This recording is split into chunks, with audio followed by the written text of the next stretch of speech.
Mummy ನಂಗೆ ಹುಡುಗಿ okay, ಮದುವೆ ಡೇಟ್ ಫಿಕ್ಸ್ ಮಾಡು. ತಡ್ಕೋರ ಬಡ ಚೆನ್ನಾಗಿ ಮಾಡ್ದಂಗೆ ಮಾಡ್ತೀಯಲ್ಲ. ನಮಗಂತರೂ ಹುಡುಗಿ ಒಪ್ಪಿಗೆ ಅದಾಳ್ರಿ. ಅವಿ ನಮಗೂ ಹುಡುಗ ಒಪ್ಪಿಗೆ ಅದಾನ್ರಿ. ನಾವು ವರದಕ್ಷಿಣೆ ಇದೆಲ್ಲ ತಗೊಳಂಗಿಲ್ರಿ. ಹುಡುಗಿ ಮೈ ಮೇಲೆ ನಿಮ್ಮ ಇಚ್ಛೆಯಿಂದ ಏನ ಹಾಕ್ರಿ ನಿಮಗೆ ಬಿಟ್ಟಿತ್ತು. 1-1.5 ಕಿಲೋ ಬಂಗಾರ ಹಾಕ್ಬೇಕು ಅನ್ಕೊಂಡಿವ್ರಿ ನಾವು. ಮಮ್ಮಿ ನಂಗೆ ಓಕೆ. ಆದ್ರ ನಾವ್ರ ಏನ್ ಮಾಡುದ್ರಿ, ಮೋದಿಯವರು ಬಂಗಾರ ತಗೋಬೇಡ ಅಂದಾರಲ್ರಿ, ಅದಕ್ಕೆ ನಾವು ಒಂದು ದೇಶದ ನಾಗರಿಕರಾಗಿ ಈಗ ಬಂಗಾರ ಹಿಂಗಾರ ತಗೊಳೋದು ತಪ್ಪಾಕತ್ತೇನ್ರಿ. ಹೌದು ಅಂಕಲ್. ಮಮ್ಮಿ ನಂಗೆ ಇದು ಓಕೆ. ಬರ್ಬಿಟ್ಟು ನಿಂತಲ್ಲ ಇದು. ಹಂಗಂದ್ರ ಮದ್ವಿ ನಿಮ್ ಕಡೆನ ನೋಡ್ರಿ. ಊರಾನ್ ಜನ ಬೆರಗಾಗ್ಬೇಕು, ಹಂಗ ಮಾಡೋಣಂತ ಮದ್ವಿನ. ನಮ್ ಬೆಳಗ ದೊಡ್ಡದು, ಮಂಟಪ ದೊಡ್ಡದಿದ್ರನ ಚಂದ. ನಮ್ ಬಳಗನು ದೊಡ್ಡದ ಐತ್ರಿ. ಆದ್ರ ಮೋದಿಯವರು ಈ ಪೆಟ್ರೋಲ್ ಡೀಸೆಲ್ ಬಳಸ್ಬೇಡ ಅಂದಾರಲ್ರಿ.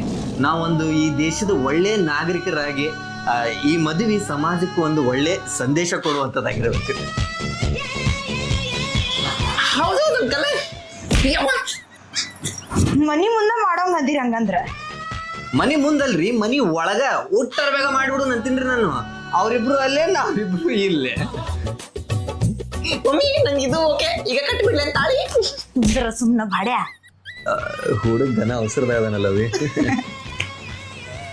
ಮಮ್ಮಿ ಹನಿಮೂನ್ ಇದು ಕೇಳ. ಏನೋ ಕೇಳತ್ತಾನ ನೋಡ್ರಿ. ಮದ್ವೆ ಆದ್ಮೇಲೆ ಫಾರಿನ್ ಟ್ರಿಪ್ ಅದು ಇದು. ತಮ್ಮ, ಮೋದಿಯವರು ಫಾರಿನ್ ಹೋಗುದು ಬೇಡ ಅಂದಾರಿಲ್ಲೋ.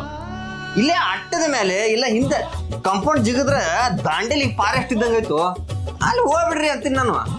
ಅಂಕಲ್ ಬೆಸ್ಟ್ ಇದು. ನಂಗೆ ಓಕೆ. ಏನಂತೀವಿ? ನಮಗೂ ಎಲ್ಲ ಓಕೆ ಐತ್ರಿ. ಆದ್ರೆ ನಿಮ್ಮ ಮಗಳನ್ನ ಮೋದಿಯವ್ರ ಗತೆ ದೇಶ ಸೇವೆಗೆ ಹಚ್ಚ್ರಿ.